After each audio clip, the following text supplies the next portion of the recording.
Hey guys, this is Andrei, a certified translator and a real estate concierge. It's an update release, like every once in 2 weeks. I'm digesting the headlines, global, local, giving you some local facts and some of my knowledge about it. This is not really a media release of any kind, just a biased opinion of a local about things that happen all the way around. Thank you for watching, thank you for staying with the channel. Many thanks to my supporters. Let's see what happened lately.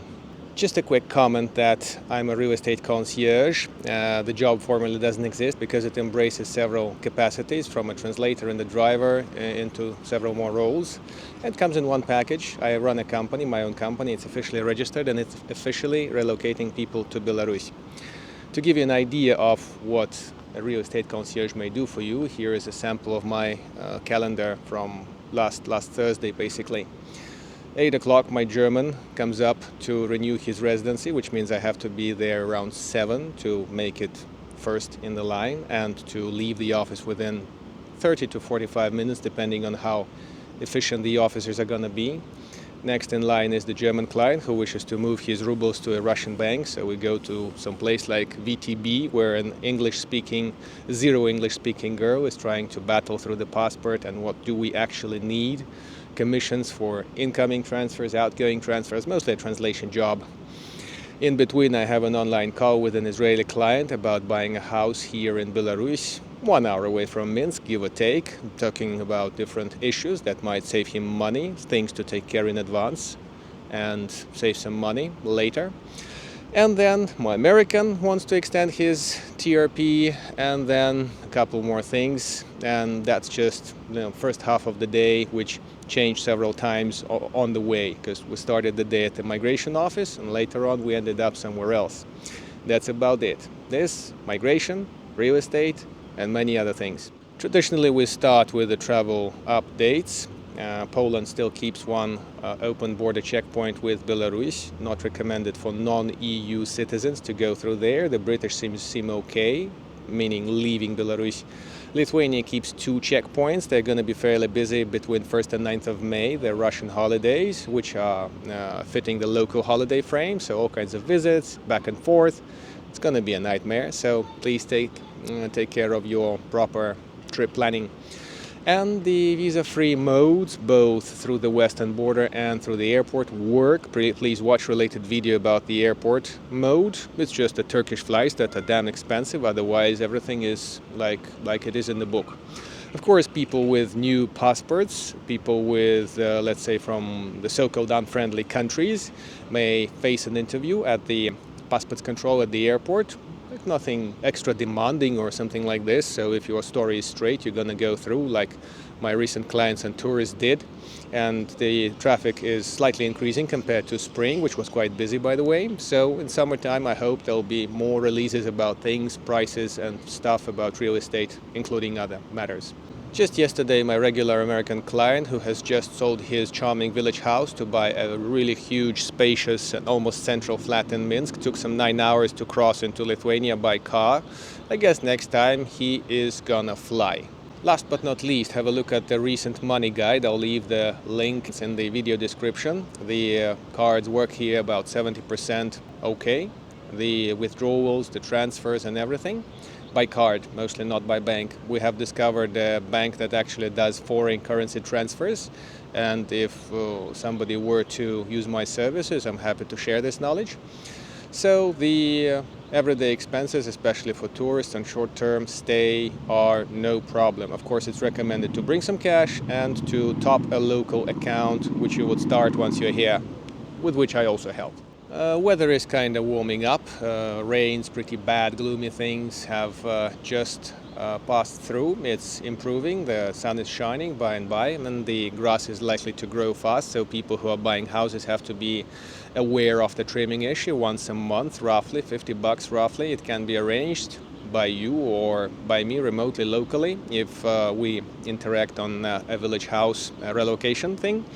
So keep in mind, this is something you'll have to spend on top of your $10 a year tax. That's not so bad after all.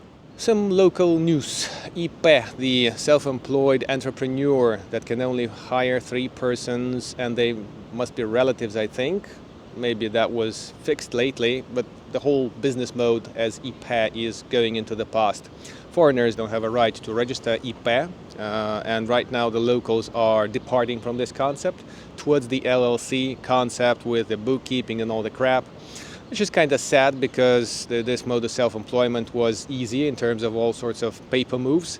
And by 2025, they seem to be wanting to eradicate it, to just keep the craftsmen, the farmstay owners like myself, and the LLC owners like myself, and multiple other kinds of companies.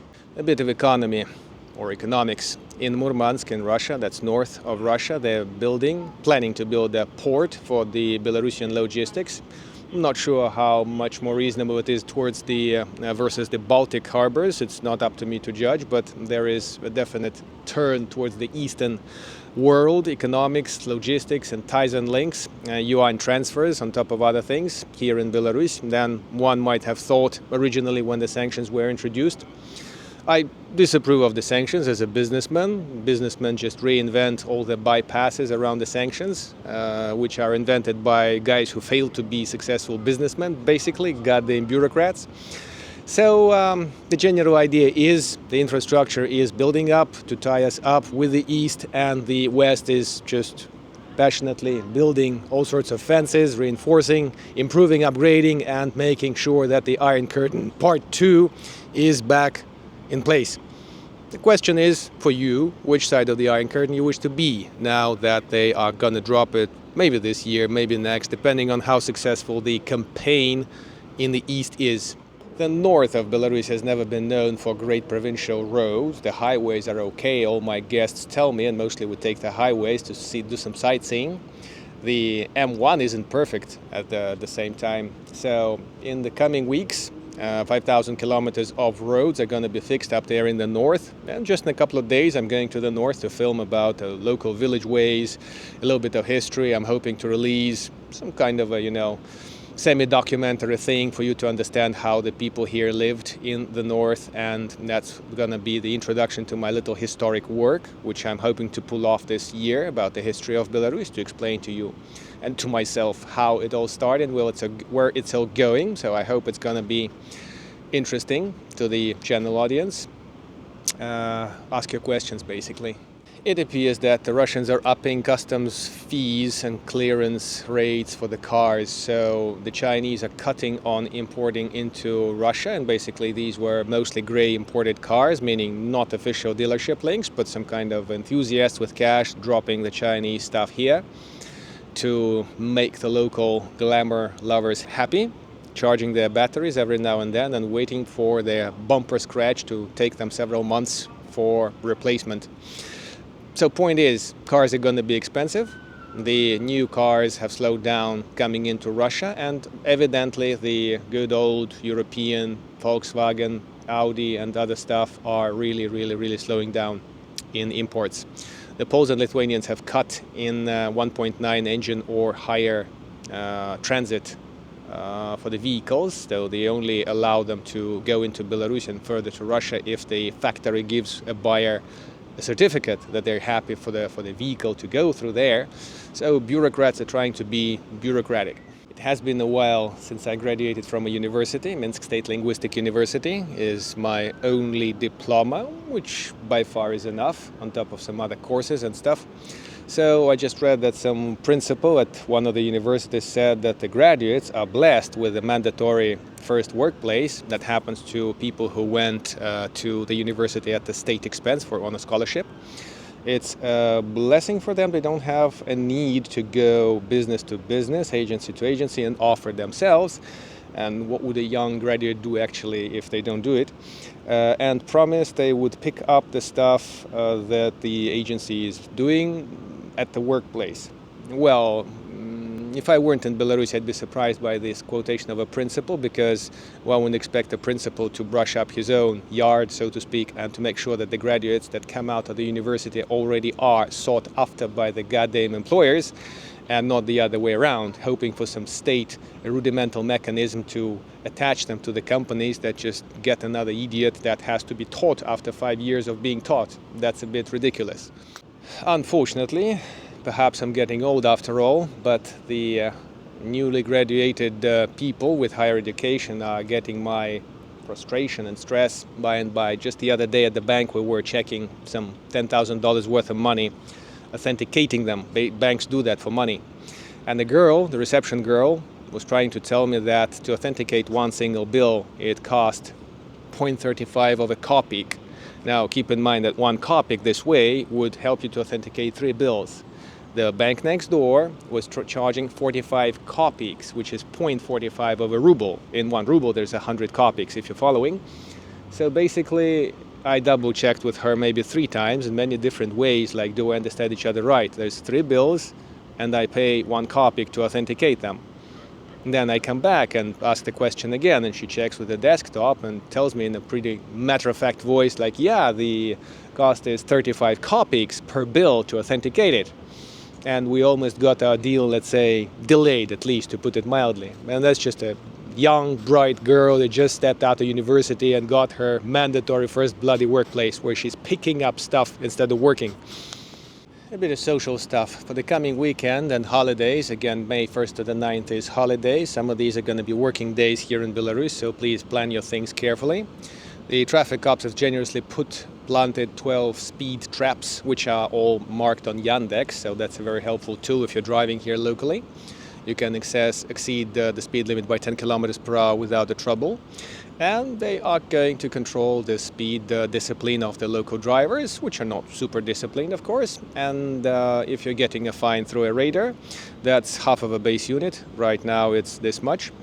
And it's not really a big deal, unless you're a foreigner, because if you hit 5 fines like this, you're gonna go to Holland, Germany, France, wherever you're from. And I would say, half of Belarus would say, lucky bloody you, if we get 5 speed fines, we will not be going to Germany, Holland or France. Anyway, it was a lyrical side story.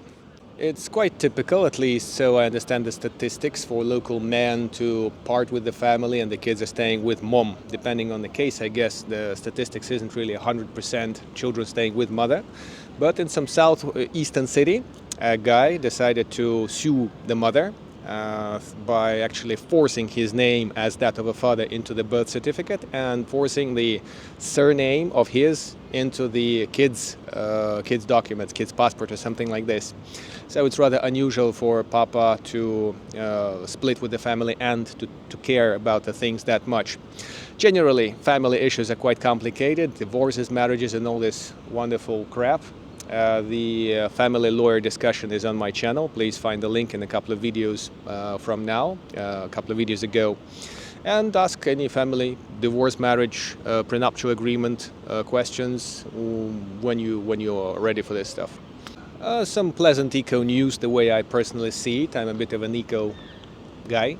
The forests are being replanted, although the logging has been quite handsome lately. About 40% of the country is covered with forests. I'm pretty sure they're smoothing the angles of the statistics here and there, but generally that's about that much. And they're trying to recycle more plastic, which is really a good idea. Some bioplastic and stuff like this is being enforced more and more, which is good. And last but not least, one or two actually kind of positive facts about recent developments, oncoming developments. The prison castle, many of you who visited Minsk and have been on my tours, maybe independently, are aware of that little prison behind the Minsk hotel. It's being disbanded, decommissioned. The convicts are moving to a new facility. Hopefully it's going to be more comfortable. Hopefully that is because we're in the land of opportunities, if you know what I mean. And the second thing is they're going to step up the prosecution for the penalty for involvement of the youths into alcohol consumption, alcohol and tobacco. Here it sounds too official for humans, so I'll just tell it in human English. The tobacco and booze are unavailable for the folks under 18. It's 18 drinking age and smoking age, and everything else age. So the government is cracking down on guys who courteously help the youths to get a bottle of booze in a shop for their little celebration. It's going to be from 5 base units to 30 base units. A quick reminder to conclude the story: the base unit is a measurement unit, standard unit for the government to measure up fees, fines, penalties and all sorts of payments instead of reprinting the penalty book every year. That seems about it for the current week. In a couple of weeks I'll be back online, so please ask your questions about the local ways, how things are, how they may be sooner or later. If you are planning a trip or relocation trip to Belarus, my company will be happy to assist you in all related matters before, during and after your settlement. We offer package services, we offer single services, and I'll be happy to see you in Minsk someday. Cheers!